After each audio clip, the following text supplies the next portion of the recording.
کیا فرماتے ہیں علماء دین و مفتیان شرعی متین اس مسئلے کے بارے میں کہ ایک حدیث پاک کا مفہوم ہے کہ اللہ پاک اس شخص کو تر و تازہ رکھے جو حدیث سنے، اسے یاد رکھے اور اسے آگے پہنچائے۔ پوچھنا یہ ہے کہ اس حدیث پاک کی شرح کیا ہے اور یہ بشارت دنیا میں حاصل ہوگی یا آخرت میں؟ شرعی رہنمائی فرما دیں۔ بسم اللہ الرحمن الرحیم۔ الجواب بعون الملک الوہاب، اللہم ہدایت الحق و ثواب۔ مختلف کتب حدیث میں یہ حدیث پاک موجود ہے کہ اللہ پاک اس شخص کو تر و تازہ رکھے جس نے حدیث پاک سنی اور یاد رکھی اور اسے آگے پہنچایا۔ تر و تازہ کے متعلق شارحین حدیث رحمہم اللہ تعالی نے مختلف معانی بیان کیے ہیں، جس کی تفصیل کچھ یوں ہے۔ حدیث پاک کے الفاظ تر و تازہ کا ایک معنی یہ ہے کہ اللہ پاک ایسے شخص کو دنیا میں اس طرح تر و تازہ رکھے گا کہ لوگوں کے درمیان اس شخص کو قدر و منزلت عطا کرے گا اور آخرت میں نعمتوں سے نوازے گا۔ دوسرا معنی یہ ہے کہ اللہ تعالیٰ اس کو حسن و جمال عطا فرمائے گا، یا اللہ عز و جل اس کو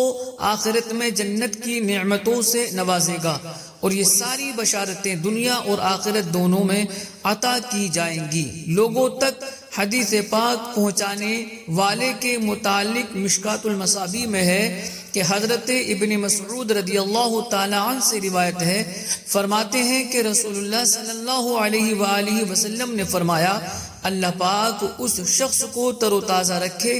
جس نے میری حدیث کو سنا اور اسے یاد رکھا اور اس کا خیال رکھا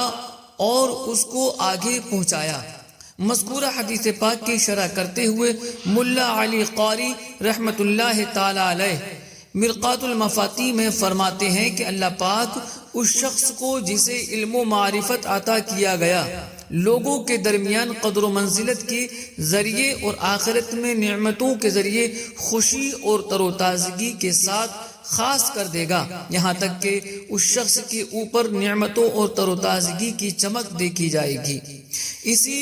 طرح کی حدیث پاک کی شرح کرتے ہوئے فیض القدیر میں علامہ عبد الرؤف مناوی رحمت اللہ تعالی علیہ فرماتے ہیں کہ اس کا مطلب یہ ہے کہ اللہ پاک اس شخص کو اچھا رنگ